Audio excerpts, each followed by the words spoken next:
And we're recording. Okay. I will call the special meeting of the Monona Park and Rec Board for February 25th, 2021 to order. I think we only have one. Well, we have the approval of the minutes from the February 9th meeting. Is there a motion to approve? Sure. Yeah, I'll approve. Is there a Second. Okay. Any changes? Jeff? I think an addition to the appearances would be that Andy Kitzler appeared, talked about San Damiano. Not in there? I didn't see it on mine. Nope, just Nancy. Oh, good call, Jeff. Absolutely. I can update that. And my last name is misspelled. Whoops. How dare you? Yeah. What? Well, it must have been late at night. Or- Very sorry, Mayor. Very sorry. That's okay. You'll get it one of these years, Jake. I went to state school. I don't know what else to tell you. Okay, You're with not that, the only one. with that addition, all those in favor of approving the minutes, say aye.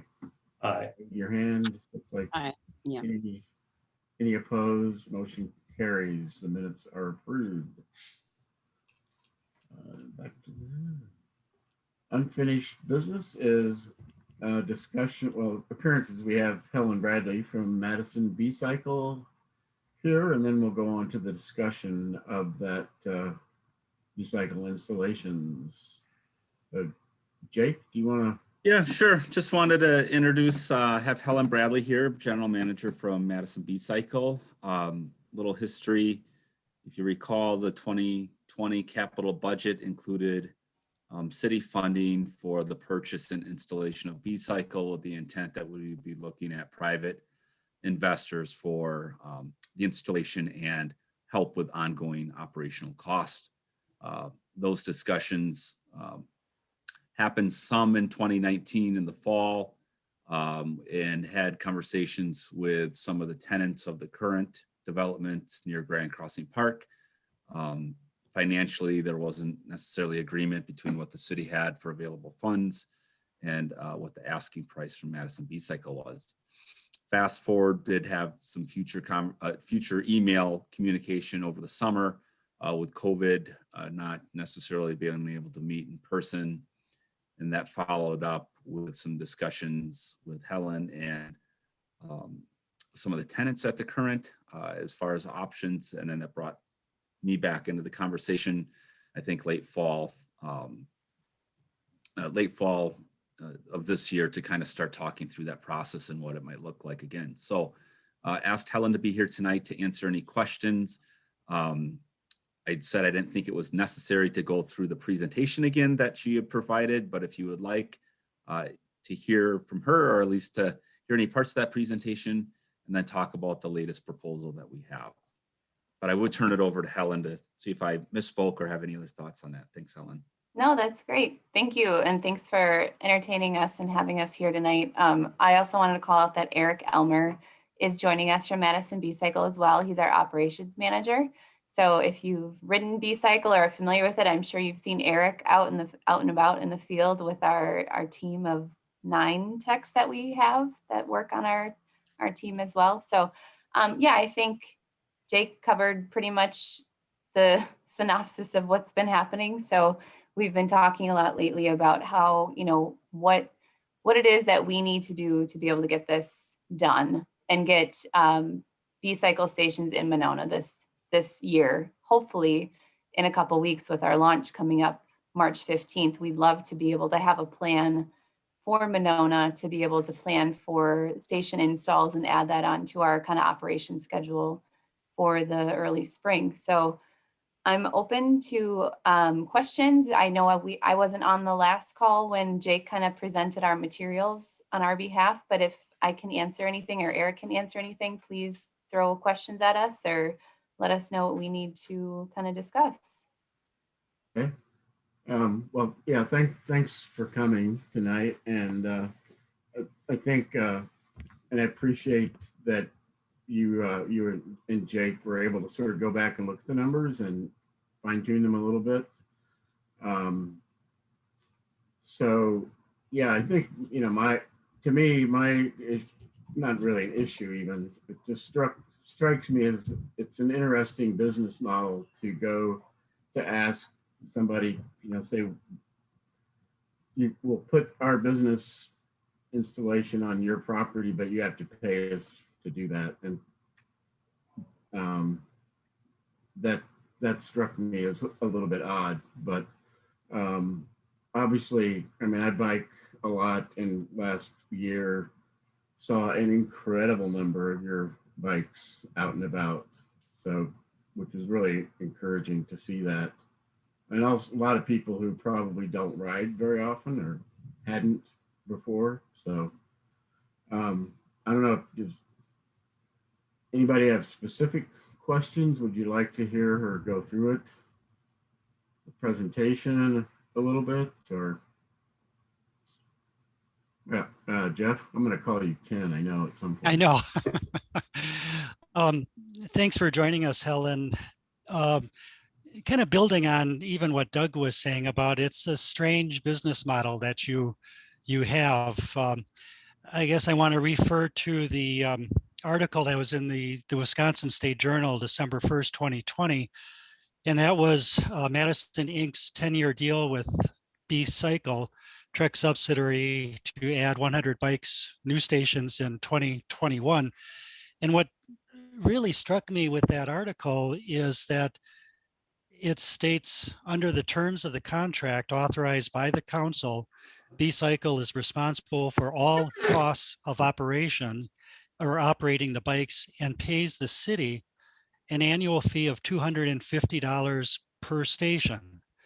B-Cycle pays an additional $40 for stations connected to the city's electrical supply. Could you address that and kind of talk too about B-Cycle's business plan where, we would be paying you and you're making money on us? Sure. Absolutely. And honestly, I think that's probably the number one question we receive from B-Cycle nationwide. We operate, and the difficult part of that discussion is because we're so close, we're neighbors with Madison, that it's hard to understand why we would be offering a different business model than what Madison and B-Cycle has worked out. So 10 years ago, John Burke worked with the city of Madison to come up with the deal that we wanted to launch one of the first bike share programs in the United States. And we wanted to do it in Madison.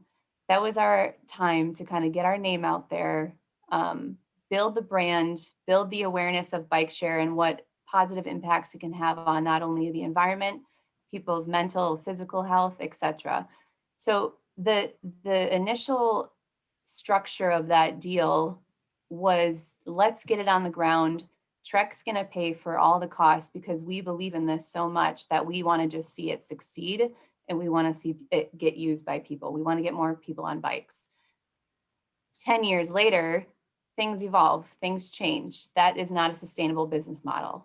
Trek can no longer continue to just fund the stations and the bikes that we continue to upgrade and progress throughout the years. So what we have now changed to, we're slowly converting to this new model, if you will, of not only user revenue that's generated through our trips, but also a sustainable business and municipality partnership that will help carry us into the next 10, 20 years and be able to continue our operations. So to be quite frank with this group, the user revenue that's generated through just trips in our system does not even get us to break even point for our program. So we rely heavily on additional sponsors to be able to pay for people like Eric and I to work on this program. We have 9 techs. We have 2 full-time bike mechanics that work on e-bikes. If you're familiar with e-bikes, they're very complicated. So there's a lot that goes into it. I think that And we would be happy actually to offer a tour to anyone on this call to come into our shop and kind of see our day-to-day operations when we can offer that. But there's a lot that goes into a bike share program, just as any business, just like a public transportation. And we do rely on additional funding. And unfortunately, right now, the way that bike share has been seen across the United States, we don't receive federal funding like the Madison public transportation system receives. So we have to go to private investors to seek outside funding. So hopefully that answers your question and kind of why we're moving into this business model. It really is just to be able to sustain our business, to be in Madison and grow into places like Monona, Fitchburg, Middleton, McFarland, to continue to our program for the next 20 plus years. You know, that certainly is understandable with what you were saying, Helen. I guess I'd like to get back, if you could be a little bit more specific, why Madison is getting paid $250 per station, and you're also paying them $40 per station for the ones that need the electrical supply. Well, so we don't actually pay for the station. What that $250 is going towards is us to request a permit to put a station in a public right of way. So the $250 is not paying for a station, it's paying for the permit to put a station on city's property. And so Madison then would be in the same arrangement that we would be in, that Madison is paying you money for the number of bikes that they have located throughout the city? No, Madison does not pay that. That's part of that original deal that I mentioned with our startup 10 years ago. Was the original capital cost of our program was on Trek and B-Cycle shoulders. So we still do not receive any funding from the city of Madison to pay for any of our capital. So, you know, it makes sense that that was 10 years ago, but now you have a new 10-year contract, and it seems like it's then an identical type of contract where they're not having to pay money in like Monona would or other localities. Well, that on the surface level, you're correct. That does not necessarily mean that we don't require sponsorship funding to put stations in Madison. So it's the same way working with the city of Monona. To put it frankly, you're just not Madison. So we have a different deal with a different municipality. And this is kind of where we're trying to start our relationship. So the deal that was given 3 years ago, Jake, 2 years ago, was much more expensive than what we were able to offer. Now we have not only upgraded our system to 100% e-bike fleet, so each of those e-bikes costs us $2,500 to put on the ground. Of each one of our new docking systems that we purchase from B-Cycle, because we don't own that, we actually purchase it direct from B-Cycle, costs us over $1,600. So the pricing that we put in this last quote is actually under our cost, below our cost. So we're likely not pulling this huge profit that maybe you think we're pulling from this deal. This is more of just to maintain a base level to continue operations outside of Madison, which we want to continue to be able to do. Thank you. Mm-hmm. Ollie, did you have a question? Yeah, I think, obviously it would be a conversation for a different night, but I would be curious to know how, our municipality and others could lend support to including, e-cycle, B-cycle in federally funded public transportation, I would love that. initiatives.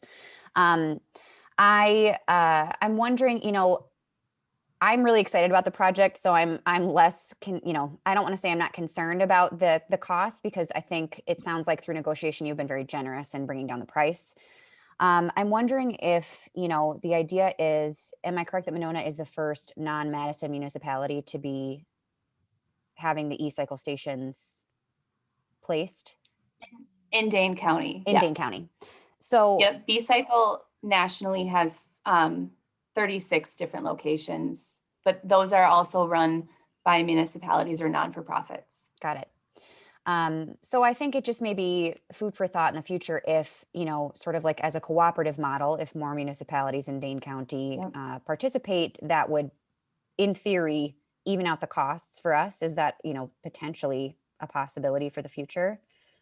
Yeah, absolutely. And honestly, that's the best business model to go with, is that public-private partnership. So, we work together to bring Madison B-Cycle to Monona. We find, which Jake and I have had this conversation a bunch about, trying to find those private companies that have either their headquarters located in Monona or do a lot of business in Monona, who would benefit from being an investor in this program that can help continue to pay and take that burden of that cost off of the city. And that's how our model works everywhere. So it's just new to Monona, and we're trying to figure out those partnerships, but that's exactly what the future would bring. Great. My last question is not related to funding or financing, but I just have a question generally about, I've never ridden on a B-Cycle, E-Cycle. I've seen them obviously around town, but I'm just curious about about how it works. I mean, it's an electrical supply to a battery on the bikes. Is that correct? And then, what's the sustainability of are the batteries reusable forever? Are they recycled? What's sort of like I'm just curious about how it works. Sure. I'll let Eric take over on this one if he wants to talk about that. Yeah, absolutely. That's a great question. Because we are seeing, this huge boom in everything being electric. So the batteries, it's a drive unit. So what it actually does is when you hop on there, pedaling, the drive unit will kick in, and it's a pedal assist. So it's gonna assist you with your pedaling to make it much, much easier. From that point, talking about like the life of the batteries. So these are all 400 amp watt hour batteries. So these are probably going to last us in the realm of 4 to 10 years. We have capacity testers that'll test that, and we did a few of them so far this year, and it's like they haven't even been ridden yet. So the batteries are really holding up well. With the end of life on these batteries, yes, they will be recycled. And I'm positive that probably come the end of the life of these batteries that we currently have, there's probably going to be so much more in the future for battery recycling that's going to be happening, because, it's not only with bikes, it's with cars, it's, everything out there now is going with a battery. So we see a lot of potential with this, and even the numbers showed last year with e-bikes across the nation, it's skyrocketing. So it's really cool thing to see. Awesome. Thank you both very much. Welcome. Anyone else have questions? Pat? Oh, no. Tom? Thanks. Hey, Helen and Eric, I guess, in terms of this, back to the business model, this has been helpful in terms of understanding it, because to be honest, we talked about that a lot last time, trying to figure out how does this work. And I do get a better sense now of where you're coming from with that. But one question I would have, I think, about as it progresses with the model you were saying you're kind of just breaking even, is that correct, in the area? So obviously you're interested locally in increasing usage and having more stations. As you see that happening and you in your business plan, do you see that a future where you might do more negotiation with partners for locations of stations? Like, let me give you an example. Like if you were offered some property in the middle of a marsh with very little connection, that would seem of very low interest to you. However, Monona, this isn't a toot our horn, I'm just giving you an example. Monona is part of a established bike path that would be heavily used by tourists, for example, that would be coming here. I would think nationally, if you have some national data, those would be the kind of ways that would be attractive to enlarge your system. Is that true? Yeah, and I think Madison is a perfect case study of how big B-Cycle could get because of our existing bike infrastructure. Not many cities have the infrastructure, so that makes it very difficult to introduce something like this. So for us, it's so easy to talk about connecting Madison to the outlying cities such as Fitchburg, Middleton, Verona, because we're all connected through this amazing trail system. And that's really what we look for, interconnectedness, where people can ride. This year, especially more than ever because of the pandemic, we saw a huge shift from commuter, traditional commuter use of our system to that more recreational use. So when you talk about putting stations out maybe in like a marsh or let's say like McFarland or like Lake Farm Park near Capitol Springs, that may not have been on our radar 2 years ago to put a station somewhere like that. But because of the changing trends that are happening with COVID and people feeling like they want something socially distant and safe, we're actually looking at locations like that now to expand our network. So the whole, first and last mile traditional, we're still there. That's still what we want bike share to be. We want it to be an alternative transportation mode for folks who rely on that. But we also want it to be something that can be recreationally used for folks and families who want to get out and ride in a safe area. Well, and one of my questions about the business model, McFarland's a good example. They've put a phenomenal money, as you know, into increasing potential ways to get into McFarland, Lucia Yeah. Trail. I'm not sure they're thrilled about that though. No, but All they might be a player down the road because yeah, yes. so I'm wondering in the future, I guess my question is more about finances in the future. Wouldn't you see a world where you'd have data that would tell you whether or not a particular station was a high value spot? Yeah. I mean, you probably have, before we even naturally, you put it- probably have that now, I would think. we get, we do a lot of, we don't have any like specific data that you're talking about. We go more off of knowing the area for Madison. I don't really know the process nationwide, what they look for when they're looking for station placements, but yeah, absolutely. We would rely on, bike traffic in the area, age, demographics we can pull. And then we rely here in Madison, we have all of that data. And that's one thing I also wanted to share, Jake. I don't know if we talked about that, but with the addition of 2 stations in Monona, we will be sharing all of the data that we collect from the usage in Monona. So any, trip data, usage reports, we'll be sharing like demographic information with you guys at the end of the year. So you'll get to see who the riders are, how much the stations are being used, etc. So we'll be sharing that stuff too. Okay. Hopefully that answered your question. Yeah, thanks. Okay. Could you talk a little bit about the pricing for the user? Like if you want to go and rent one, or can you do a month pass or that kind of thing? Yeah. We are offering, currently we have a day pass, a monthly pass, an annual pass, and I think that's, I'm probably forgetting one. An annual pass is an annual membership, so you have access to unlimited 60-minute rides through the riding season. That is $120. And compared to a nationwide like City Bike and Lyft, we're actually on the lower end for annual passes. Most are running now between $150 and $180. We don't plan on changing that price at all, at least not in the foreseen future here. Monthly passes, same thing, unlimited trips for 30 days. That's a $20 pass. And then we have a day pass option, which is $15 for unlimited trips within a 24-hour period. So we have multiple pass options, and we're actually thinking of implementing a new 3-day pass, like a weekender pass this year. Okay. I just want to ask some clarifying questions about the plan. So you said 30-day period. Does it have to be consecutive days, or is it? For the monthly one, yes. Okay. It's kind of like your timer starts day 1 and then 30 days it expires. And that was $20, you said? Yep. Okay. And then $15 for unlimited rides in 24 hours.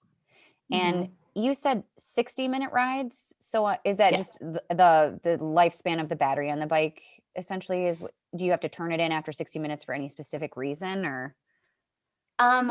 Eric, if you want to chime in too, like, I think we do it mostly for tracking the bikes and theft Okay. protection.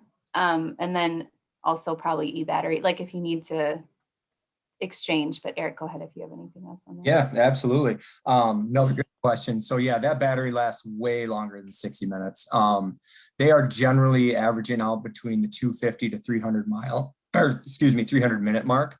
That's all going to be rider dependent. So, if you're heading out, if we had stations out in Mount Horeb and you're doing nothing but hills, obviously it's going to last a lot less on that. So the 60-minute part of it is kind of fits into how we strategically place the stations as well. So, people to get there, to be able to check in. If they want to grab a new bike, they totally can. Or they can keep the same one, but it just kind of keeps where our stations are. The folks on the path and in the city, just to be able to have that option to actually dock the bike if, or, they're running out of a battery, or they just don't like the bike for whatever reason, to be able to park it, grab something new, see a different site, and just kind of get around town.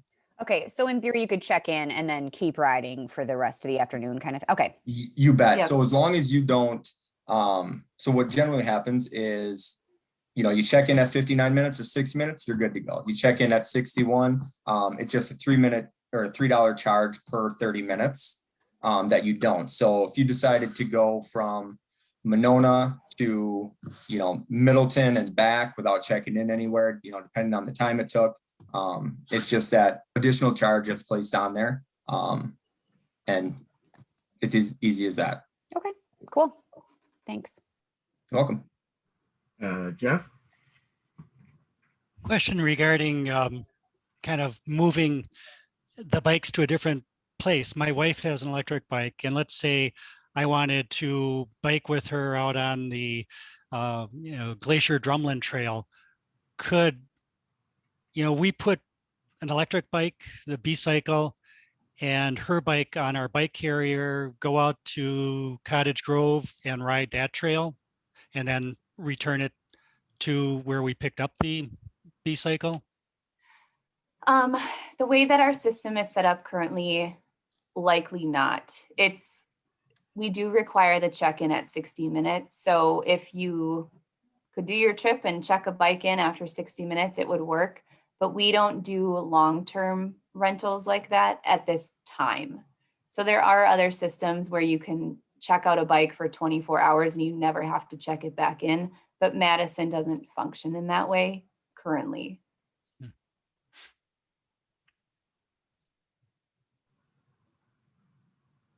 But you could, in theory, put it on like a trailer and take it to like the Cap City Trail if you weren't directly near there, and like a different.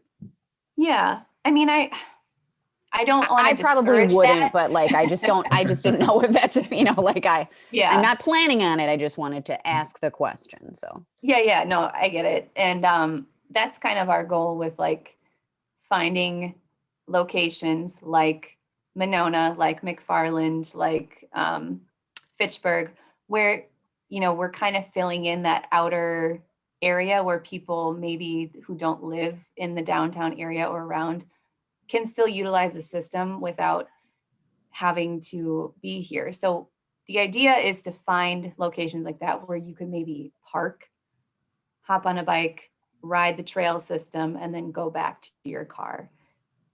I don't necessarily know that we want to encourage people to put our bikes on their trailers and take them around town, but hey, I guess if it's within 60 minutes, give it a shot.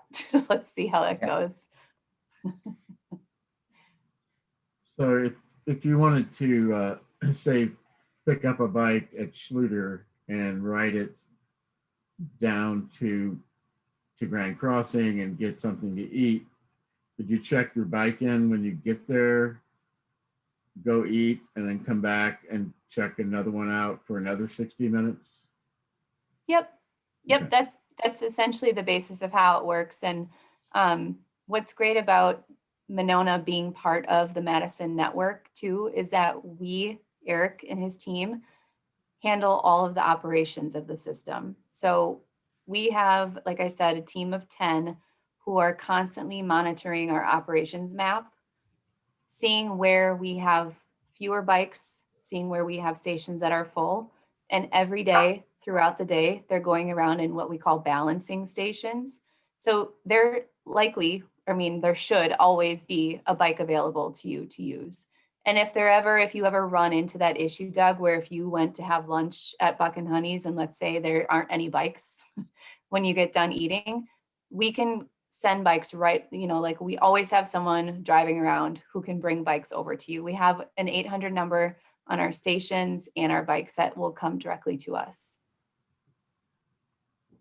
And that's happened a lot actually with the Lake Loop. We've had some issues where we've had to pick people up because they got a flat tire or whatever the case was. We had someone show up to help them out. Sure. Okay. Anybody else have other questions? Yeah, Jake? Sorry, guys, I didn't know if this was covered or not. The one thing that triggered the special meeting tonight was based on what was going to happen with Stonebridge and the bids that came in. So I am happy to report that the bids for Stonebridge Park did come in under budget, specifically for the park section, significantly for the Stonebridge and community center project. So that's good news. We still have to wait for the Pagoda Top, which is in the parks budget, and those bids are due on March 5th. But because there wasn't significant overage, I was comfortable with what we had originally in 2020 in the capital budget and some of the savings from the 2020 capital budget from other projects that we wouldn't have to necessarily recommend to use for any overages at Stonebridge Park. So that's kind of why there's on there. There's a timing issue with the desire for Helen and the team to get these charging stations that are going to be testing sites at Schluter as soon as possible to get a full year of testing on. So that's why we're here tonight. Again, I think you all know my feelings. I am fully supportive of this as an opportunity for residents to have an alternate transportation module. I think from a park and rec lens, having more people from outside being able to stop at some of our two premier parks and support the businesses that are either within the location or not is huge. And then the partnership opportunities we have with our vendors from other areas and special events that we can partner up with the advertising opportunities is ginormous. And so to be able to have that relationship with B-Cycle and the network of businesses that support B-Cycle throughout Madison, that can support our events and our station, we're confident that we have already the operating costs for Grand Crossing are covered through private sponsorships and advertising, and that leaves us with $3,000 a year at Schluter. And between what we have at our other facilities, that's a really nice opportunity for us to package a lot of different deals together and to cover those costs. And it's a 3-year pilot program in 3 years. And what I would consider is after year 1 and Monona does what Monona does and uses the heck out of it because it's convenient for them, come back and say, oh, by the way, we would like how about we now find a sponsor for the pool that we can have one there. So I don't think that necessarily ends for us at the 2, that we kind of prove that we can use it and support it as a community, and that will drive. And then in 3 years, you reevaluate from there. So much like our previous discussion about the mountain biking trail, this isn't necessarily a long-term commitment. It's a short-term. We did have funding that was, approved by this board and the council. So I do think there's general support for it. And I think the exciting part of transitioning now to an electric bike, it does meet a bike and ped plan. It meets some of our goals in our our last approved park and open space plan for reducing the amount of our carbon footprint and alternate opportunities. So there's a lot of things where it meets and it checks the boxes, things that we want. I know that maybe the price and the structure of what we see in the news isn't necessarily what we'd like to see, but I do think this is a pretty darn good deal that we don't have to do any of the work for, internally as a city or the other than, you know, writing the check to get it done and going. And then after that, I think the residents will be very happy that are like, oh, finally we have B-Cycle in Monona. But I did just, that's why we are having this is because we don't have to get like, well, you guys are over for Stonebridge and now you're asking for more money for, you know, B-Cycle. No, Stonebridge and the community center project is set in very good shape. Right. Are you going to be asking to have this start Monday night, or we're going to have two Yes. nights? Okay. Yeah. Okay. I guess I'd like to make a motion then to approve this contract with B-Cycle. Unless we feel that ongoing discussion is still needed. I'm sure we could do that after Well, we the can have- motion is made, but I will Right. move. Is there a second? I'll second it. Okay. Any other discussion? All right. All those in favor say aye. Raise your Aye. hand. Aye. Any opposed? All right, motion carries. Thank you for coming and look forward to a great partnership. Great. Yeah, We're thank really excited. Thank you so much, everyone, for your time. And thanks for your Thanks, Aaron and questions. Helen. Helen, you have great hair. Yeah. Thank you. Oh, All right. We'll log off then and let you guys continue. Thanks, Helen and Eric. Thanks, Jake. Thank Thanks, you. guys. Pleasure talking, everyone. thank you. Thanks. Bye now. And Jake, I see Chuck Houting is on. I don't know if they're just listening or. Can move to the director's report and then I can introduce him. And if he wants to pipe in, he's probably wondering about Stonebridge, I'm assuming, but Okay. All right. Let's Chuck, are you there? Are you listening in? to- I was mooted out. So I was just interested in Stonebridge, whether the bids had come in and where they were. Stay Right. tuned. Why If don't you you go tune in ahead on with the- Monday to city council, but the preview is in good shape. All right. That was it. And this is kind of an interesting discussion too. So Yeah, enjoyed listening to it. sure. Okay, Jake, you want to go anything else on the? No, just quickly, March agenda items. I think what we'll have is the introduction with Blake from Parkitecture on our 2021 to 2025 Park and Open Space Plan.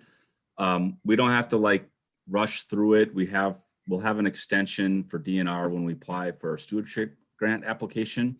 Part of that acquisition grant application is that you have to have an updated court plan. We'll have in the process of an updated court plan, which will be fine for that. So probably have him here for that. Missy shall have her outdoor pool opening plan for just maybe not. Yes. For informational purposes and discussion.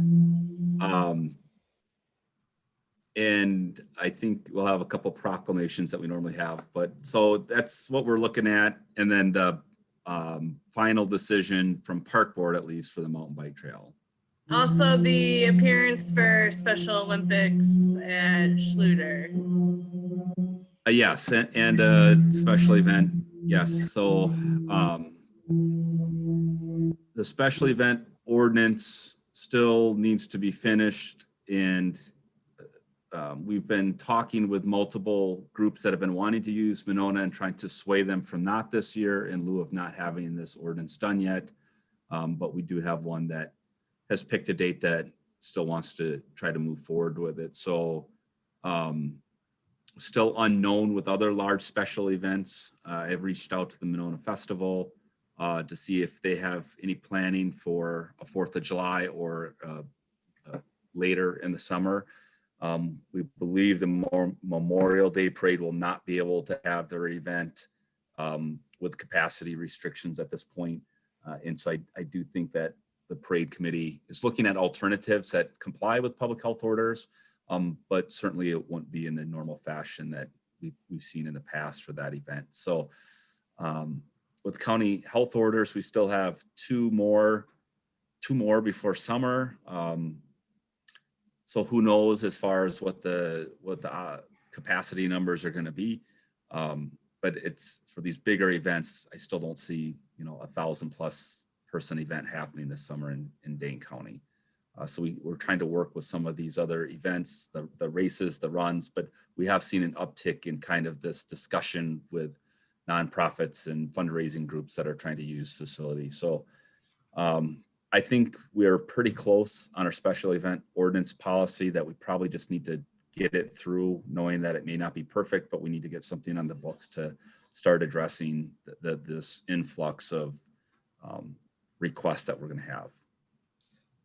So when do you plan to bring that to the Parks Board?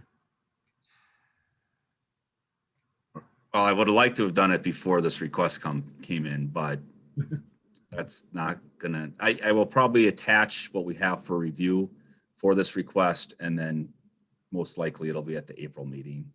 I don't know if we're gonna have enough time in the March meeting to get through everything, but and commercial use of park space too. That was the other one that I'd like to get through. So I'd like to get at least one of those through, to get on the council agenda after this next month. Mayor? Doesn't the special event ordinance have to go through some other committees too? Public safety, and I'm not sure who else. It did go through public safety at one point, but I think given kind of the events of last summer and First Amendment right activities, and then reviewing kind of large capacity events with now potential public health orders and issues, that it's probably just going to need a fresh review, to go back and look at all of this again. Because if there was an opportunity to say we want to limit the number of large scale events coming through the community, this would be the time to potentially do it, or to put some restrictions that are similar to what City of Madison has. Jake, were you going to speak more about the Special Olympics request, or is that just an example you were giving? No, they will be coming in March, so we're still finalizing the details. And doing what? I'm just curious. I'm real involved with Special Olympics. I'm personally. It's like polar plunge, or like a race and a solar plunge. Missy's been dealing with it, but yeah. Okay. You're muted, Missy. 2020, Missy. It's 2021. You can no longer be on mute. I bet. Brandon's sanding stuff downstairs in my basement right now. It's like a war zone, it sounds like down there. No, but they're expanding off of their polar plunge event and doing a solar plunge. It's going to be located, but they're like at Schluter, and utilizing the beach as their plunge aspect of their event. So a 5K with what sounds like roughly 100 people to 150, so possibly 2 start times. So she's putting together her proposal to bring to the board 9th. So we'll see what she has to say. Okay. I have one. Wait, am I on mute now? Nope. I have one last thing that I want to show you guys.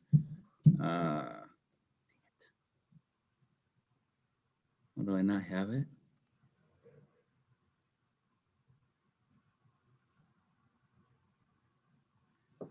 Sorry, I'm sure I have it. I bounce back between our laptop on my laptop, and then when I connect to the VPN on my office computer, and it's creating all sorts of havoc on what folders I have stuff saved in. Anyway, we finally received ownership of our ice resurfacer this last week. So affectionately known as Olaf, with staff, our micro ice resurfacer, otherwise commonly referred to as a Zamboni, has finally arrived. It's not a mythical, thing. So we did get it, putting it through its paces right now, so to speak, and learning kind of how it works and, what we need to do. So we're very excited that we have it. We are going to be staying open through March 13th. Will be our last day at Minnesota Bank River Rink. We want to be able to make up for this kind of week and a half of the bitter cold spell where we weren't able to get people out on the ice, and there's still plenty of demand for people to use the facility. So it also gives us the time to really test this new piece of equipment, and then that will kind of, how fast can we get the ice groomed and resurfaced and getting really nice in between a skate session, and then how many times should we be doing it, during the course of the day. So when Pat comes at, night skate on Saturday night at 7 o'clock, it's not, 2 inches of dusting and shavings and chunked all up. So this will give us a good opportunity to play around with that for the next couple of weeks. And I was going to show you a picture of it, but I can't do it quickly. So if you do actually look at the packet for the, I did include it in my staff report for Park and Rec for January, February. Sorry, that was it. It was big news this week. We got a truck that we've been waiting for over a year that was in like the 2019 capital project and the Zamboni. So I feel like everything else and Stonebridge bids came in pretty darn good. So I'm like, everything else is gravy for the year.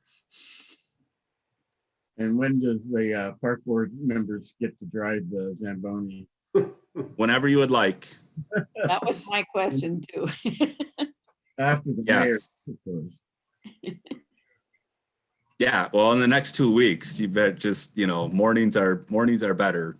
Come down at 7 a.m. and you can get a spin on it. No. So we have a retired gentleman, Bob.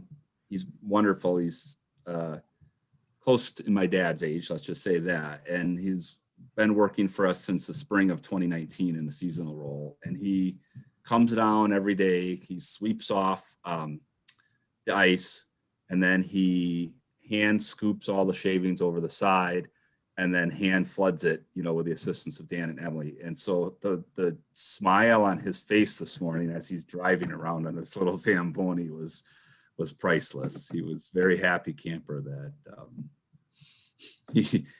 some of that physical manual labor was not going to. You had me nervous, Jake. I thought you were blending into an ageism kind of comment. But No. made it through. No, he works harder than most of my He's good. younger seasonals. So He outworks all of the seasonals. yes. Well, that's what anyway, I was referring to at an early, Jake knows I'm talking about an earlier meeting. He talked about how somebody was such a good worker despite being 66 years old. And I was sort of like, whoa, hold on a minute. Just a joke. Okay. Anybody else have questions for Jake? I have a question, and I apologize if we have addressed it previously. A motion to adjourn is in order. I just wanted to ask the question about the pagoda top. Why is that parks budget versus landmarks or collaboratively shared between the two groups? I just wanted to ask for clarification on that. Just typically the landmarks doesn't have a budget for anything. So they had, I think, some capital funding for, I think they have about $8,000 left from like a $20,000 line item they had for research and stuff like that. Okay. So part of that was just throw it in as part of the overall project and kind of have it, highlighted. Okay, no problem. Move to adjourn. Is there a I second? thought Jeff had a question. Oh, sorry. Oh. Jeff? I guess just as a quick addition, it sounds like the March meeting is going to be filled with a number of agenda items. But I think this, might be something timely to just add as an agenda item.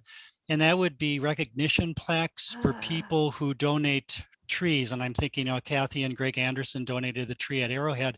But I think it relates to Nancy Moore, and she talked about the Earth Day program that's going to be taking place at Maywood in April.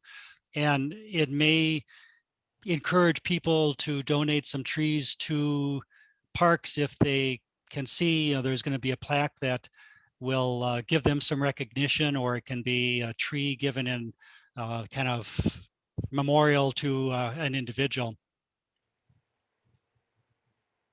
So Jeff, we're already good on that. For the price that you pay for a park memorial tree, you do get a plaque. You just have to get the verbiage for the Anderson one. The sustainability one, it's a completely different program. So at that price point, we can put it on the agenda, but we have our own tree memorial donation program. Okay. So, love you. For $600,